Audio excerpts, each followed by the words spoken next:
नमस्कार दोस्तों, स्वागत है आपका वनडे एग्जाम सेंटर में। दोस्तों, आज की वीडियो में हम लोग अभ्यांतर प्रयत्न के आधार पर व्यंजन ध्वनियों का वर्गीकरण देखेंगे और जानेंगे कि हिंदी के व्यंजन ध्वनियों को अभ्यांतर प्रयत्न के आधार पर किस प्रकार से बांटा जाता है। हम जानते हैं कि कोई भी ध्वनि तभी उत्पन्न होती है जब हम उसके लिए कोई ना कोई प्रयत्न करते हैं, और यह प्रयत्न दो प्रकार का होता है। एक होता है अभ्यांतर प्रयत्न और दूसरा होता है बाह्य प्रयत्न। इस वीडियो में हम लोग अभ्यांतर प्रयत्न पर ही चर्चा करेंगे कि अभ्यांतर प्रयत्न क्या होता है और अभ्यांतर प्रयत्न के आधार पर किस प्रकार से हिंदी के व्यंजन ध्वनियों का वर्गीकरण किया जाता है। बाह्य प्रयत्न के लिए हम अलग से वीडियो लेकर के आएंगे। चलिए अभ्यांतर प्रयत्न पर चर्चा शुरू करते हैं। अभ्यांतर प्रयत्न ध्वनि उत्पन्न होने से पहले मुख के भीतर होने वाली प्रयत्न या क्रिया है। यानी ध्वनि उत्पन्न होने से पहले, ध्वनि हमारे मुख से बाहर निकलने से पहले मुख के भीतर जो क्रिया होती है, मुख के भीतर की जो आगेंद्रियां क्रिया करती हैं, उसी को अभ्यांतर प्रयत्न के नाम से जाना जाता है। अभ्यांतर प्रयत्न को आस्य प्रयत्न भी कहते हैं। आस्य का अर्थ दोस्तों होता है मुख, यानी मुख के भीतर होने वाले प्रयत्न को अभ्यांतर प्रयत्न के नाम से जाना जाता है।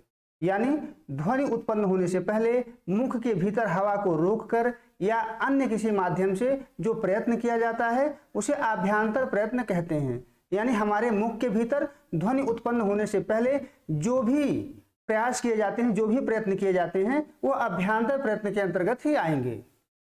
अभ्यांतर प्रयत्न के आधार पर हिंदी के व्यंजन ध्वनियों को निम्न भागों में बांटा जाता है। चलिए एक एक करके देख लेते हैं कि हिंदी के व्यंजन ध्वनियों को अभ्यांतर प्रयत्न के आधार पर कितने भागों में बांटा जाता है।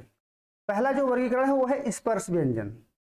अभ्यांतर प्रयत्न के आधार पर पहला वर्गीकरण है स्पर्श व्यंजन, और स्पर्श का अर्थ होता है दोस्तों छूना। स्पर्श कहते हैं छूने को। इसके उच्चारण में एक उच्चारण अवयव दूसरे का स्पर्श करता है। जैसे दो उच्चारण अवयव हैं जहां से ध्वनियां उत्पन्न होती हैं, तो एक दूसरे को स्पर्श करते हैं। आमतौर पर इसमें जीभ या निचला होठ उच्चारण स्थान का स्पर्श करके वायु को रोकता है। यानी स्पर्श व्यंजन वे व्यंजन होते हैं जिनका उच्चारण करते समय दो उच्चारण अवयव एक दूसरे का स्पर्श करके हवा के मार्ग को रोकते हैं। इसमें क्या होता है, हवा का आगमन होता है। मुख के भीतर से बाहर की तरफ हवा का आगमन होता है, फिर दो उच्चारण अवयव एक दूसरे के पास आ जाते हैं तो हवा के मार्ग में रुकावट आ जाता है, अवरोध पैदा हो जाता है। फिर अचानक से जब दोनों उच्चारण अवयव हटते हैं तो स्फोट के साथ वायु बाहर निकलती है और ध्वनि क्या होता है, उत्पन्न होता है। इस व्यंजन को क्या कहते हैं, स्पर्श व्यंजन कहते हैं। इन व्यंजनों को 5 वर्ग में 5-5 की संख्या में बांटा गया है। ये टोटल कितने हो गए, 25 के संख्या में हैं। जैसे क वर्ग है क ख ग घ अंगा, च वर्ग है च छ ज झ इया, ट वर्ग है ट ठ ड ढ ड़, त वर्ग है त थ द ध न, प वर्ग है प फ ब भ में। ये किस में आ जाएंगे, ये आपके स्पर्श व्यंजन में आ जाएंगे। स्पर्श व्यंजन के उदाहरण हो जाएंगे। यानी जो पांचों वर्ग हैं ये स्पर्श व्यंजन के उदाहरण माने जाते हैं। आगे बढ़ते हैं, अगला वर्गीकरण देखते हैं। दूसरा वर्गीकरण है अंतस्थ व्यंजन। अभ्यांतर प्रयत्न के आधार पर हिंदी का जो दूसरा वर्गीकरण है व्यंजनों का वो है अंतस्थ व्यंजन। ये वे व्यंजन हैं जिसमें हवाओं का संघर्ष नहीं होता है, यानी हवाओं में बहुत ज्यादा घर्षण नहीं होता है, श्वास का अवरोध बहुत कम होता है।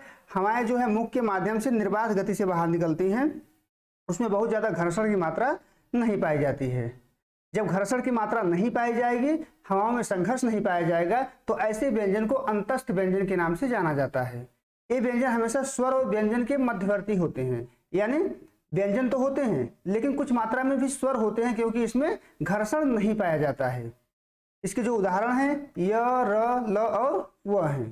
य, र, ल और व अंतस्थ व्यंजन के नाम से जाने जाते हैं और ये स्वर और व्यंजन के मध्यवर्ती होते हैं। य और व में यह प्रवृत्ति ज्यादा पाई जाती है। जो य है और व है उसमें यह प्रवृत्ति ज्यादा पाई जाती है, इसके कारण इसको अर्ध स्वर के नाम से जाना जाता है। आपसे परीक्षा में पूछा जा सकता है किसको अर्ध स्वर कहते हैं, तो य और व को अर्ध स्वर कहते हैं क्योंकि उसमें अंतस्थ व्यंजन की प्रवृत्ति ज्यादा पाई जाती है।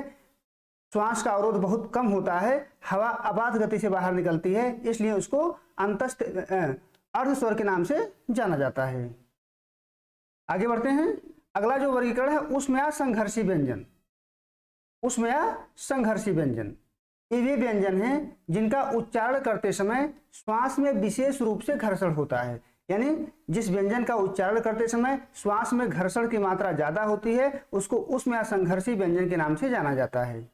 इसमें दो उच्चारण अवयव एक दूसरे के अत्यंत निकट आ जाते हैं और हवा रगड़ खाते हुए बाहर निकलती है, जिसके कारण अधिक मात्रा में घर्षण होता है। यानी उसमें असंघर्षी व्यंजन का उच्चारण करते समय जो दो उच्चारण अवयव होते हैं एक दूसरे के नजदीक आ जाते हैं, तो पूरी तरीके से हवा को निकलने के लिए जगह नहीं मिल पाता है, हवा रगड़ खाते हुए बाहर निकलती है, इससे घर्षण की मात्रा ज्यादा होती है और इस समय जिस व्यंजन का उच्चारण होता है उसको उसमें असंघर्षी व्यंजन के नाम से जाना जाता है। संख्या में 4 है ये, स स स ह, यानी तालव्य स, मूर्धन्य स, दंत स और ह, ये चारों ध्वनियां क्या हैं? उसमें असंघर्षी व्यंजन के उदाहरण हैं। आगे बढ़ते हैं। अगला जो वर्गीकरण है पार्श्विक ध्वनि। अभ्यांतर प्रयत्न के आधार पर व्यंजन ध्वनियों का जो अगला वर्गीकरण है वह है पार्श्विक ध्वनि। जब मुख के मध्य मार्ग में दो उच्चारण अवयव एक दूसरे से मिलकर वायु को रोक देते हैं तो वायु किनारों से निकल जाती है। जैसे हमारा जीभ और ओठ एक दूसरे से सट जाए तो क्या होता है, हवा जो है दोनों किनारों से बाहर निकल जाती है, दोनों पार्श्वों से बाहर निकल जाती है और इस समय जिस ध्वनि का उच्चारण होगा उसको पार्श्विक ध्वनि कहते हैं, क्योंकि हवा पार्श्विक साइड से यानी पार्श्वों से निकली है, किनारों से निकली है, तो इसको पार्श्विक ध्वनि के नाम से जाना जाता है। ल जो है पार्श्विक ध्वनि का ही उदाहरण है। आगे बढ़ते हैं। अगला है लुंठित या प्रकंपित ध्वनि। लुंठित या प्रकंपित ध्वनि वे ध्वनि जिसका उच्चारण करते समय उसके उच्चारण अवयव की नोक से वायु के प्रवाह के कारण कंपन होता है, लुंठित या प्रकंपित ध्वनि कहलाता है। यानी हम किसी ध्वनि का उच्चारण कर रहे हैं तो जो उच्चारण अवयव की नोक होगा वो वायु के प्रवाह के कारण अचानक से कंपन करने लगेगा और कंपन करते हुए जब ध्वनि उत्पन्न होगा तो उसे लुंठित प्रकंपित ध्वनि कहा जाता है। र जो है इसी प्रकार का उदाहरण है, क्योंकि र का जब हम उच्चारण कर रहे हैं तो हमारे जीभ की जो नोक है अचानक से कंपन करते हुए ध्वनि को उत्पन्न कर रही है और ऐसे ध्वनि को लुंठित या प्रकंपित ध्वनि के नाम से जाना जाता है। अगला है उत्क्षिप्त व्यंजन। अगला वर्गीकरण है उत्क्षिप्त व्यंजन। इसके उच्चारण में जीभ झटके से ऊपर उठकर नीचे आती है। जीभ झटके से ऊपर उठती है और फिर अचानक से क्या होती है, नीचे आती है, तो ऐसे व्यंजन को उत्क्षिप्त व्यंजन के नाम से जाना जाता है। संख्या में 2 है ये, ड और ढ दोनों के नीचे बिंदी रहेगा, तभी ये उत्क्षिप्त व्यंजन माने जाएंगे। आगे बढ़ते हैं। अगला है नासिक के व्यंजन। नासिक के व्यंजन ऐसा व्यंजन जिसका उच्चारण नाक के माध्यम से किया जाए, वे व्यंजन जिसका उच्चारण करते समय नाक से बराबर हवा बाहर निकलती है और नासिक के व्यंजन कहलाते हैं। यानी नाक से बराबर हवा बाहर निकल रही है जिन व्यंजनों के उच्चारण करते समय उसको नासिक के व्यंजन के नाम से जाना जाएगा। हमारे जो पांचों वर्ग हैं, क वर्ग, च वर्ग, इस तरीके से जो पांचों वर्ग हैं उसके जो अंतिम ध्वनियां है, पांचवा ध्वनि है, उसको नासिक के व्यंजन के नाम से जाना जाता है। जैसे यहाँ अंगा हो गया, इया हो गया, र हो गया, न हो गया, म हो गया, ये क्या है, नासिक के व्यंजन के उदाहरण हैं, क्योंकि इनका उच्चारण करते समय नाक से बराबर हवा बाहर निकल रही है, इसी कारण इसको नासिक के व्यंजन के नाम से जाना जाता है।